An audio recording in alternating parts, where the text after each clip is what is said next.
the Chase Thomas Podcast, for people who have nothing but time to kill. What does that look like? Because we've seen that before. Center problems on the road. So I don't know. I just don't think Pendleton's the long-term answer at center. And maybe he figures some stuff out and he settles in, but I don't know. I just think he's a guard. Like, I think there's a reason that Notre Dame, an elite offensive line producing school, had him at guard and not center. I don't know. We'll see on that front where it goes. But Caleb, are we sure 9-3, depending on who it's against, it couldn't get you at Tennessee and the CFP? So like with where teams are headed, and of like everyone just assumes you have to get a 10 to make the CFP. But because there's so much chaos right now in the SEC. Last year, people said you couldn't get in at 10. Let's be clear about that. I was like, yeah, Tennessee can get in at 10-2. Everyone thought I was an idiot. Oh, no. Alex said it here at the top. It's like 10-2, you're getting in. Like, there's no question Tennessee's getting in at 10-2. But depending on who the wins are and what other chaos surrounds them, I wonder if we have a 9-3 SEC CFP team this year, because 10-2 Indiana with their schedule versus like a 9-3 Tennessee or something, it could get very dicey. It could get very, very interesting depending on what those wins and losses ultimately look like. Because it's not, you still want to win the game against Georgia, but you showed well. Like, that is a great showing for the committee and everything else, where it's like, yeah, you lost, but it's more of like a neutral. Like, you played Georgia basically neutral in a lot of ways. So I don't know. I don't hate the idea that 9-3 is still possible. I wouldn't say it makes you feel comfortable, like you're for sure still going to find a way. But with that Georgia loss, the way you lost it, 9-3, depending on who else you lose to, like Oklahoma looks great. If you lost to Oklahoma and Bama, but then you crush Florida and beat Vanderbilt, I don't know. I think it would be very interesting down the stretch. What do you think? The losses, as you mentioned, have to come at the right places. The way it looks right now, it can't be to Florida. It can be to Oklahoma, for example, but it's got to be like this Georgia game where you're leaving it going, man, that's a competitive football team. Same, right now, it looks like you could lose to Arkansas, but it's got to be a very competitive football game.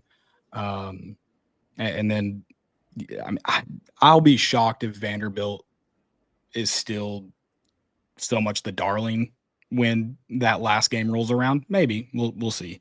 It looks like they will probably be 5-0 headed to Tuscaloosa.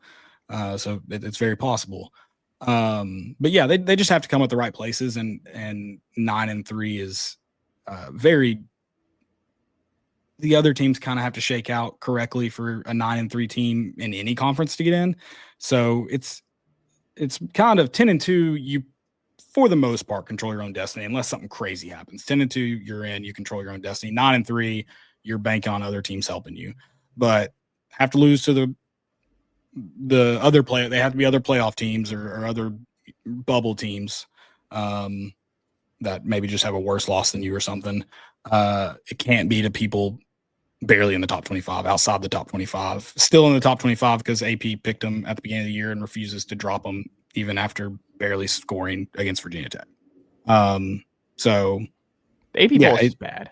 And Notre Dame's also still ranked. They haven't won a game. I will go to bat. Can I give you my fix for the AP poll?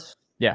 I'm going to let them hang on to their preseason rankings to make them feel valuable. You get to do your preseason rankings, but we do not do a quote unquote week 1 ranking until week 4. You're still going to see some people hang on to those preconceived notions. Yeah. But for the most part, I think you'll get a better, in my perfect world, we don't rank a single team until week 4. But I know these holier than thou capital J journalists would not let that happen. I don't know what I would do is I would just have, because you have beat writers voting on this who don't watch everybody else. So it's like, right. But you try and take away that vote, Chase, and you see what happens. I would take it away. I'd be like, yeah, it doesn't make sense to begin with. It's not realistic. Everyone can't watch all these games. So you're having people vote on games that they haven't watched and teams they haven't watched. So it's a very silly process. Same with coaches. Coaches aren't watching all these other teams. They just look at the AP poll. Yeah. So it's just and they go silly. Well, I think that team's better than that team, so we're going to move them one spot. Yeah, or I played that coach before, and I respect, it's just, all right, yeah, I would just have, Staples, Pate, and, let's just all agree on, 5 guys and girls who we know watch all the games, let's just get Nicole Auerbach, Josh Pate, Andy Staples, and I don't know, a couple more, and they handle the voting week over week. Does Kirk still get to vote in that, or does he only get the college football playoff influence? Where does he stand? Herb Street? No, Yeah. he doesn't. He's out. There's no So way. he just gets to tell ESPN who to put in the college football playoff. That's where he stands. Did you guys watch Josh Pate from last night about the AP poll? It was great. Yeah. No. He was just slamming it. I mean, it is unbelievable. And to hear him talk about it too, it's like, it's crazy.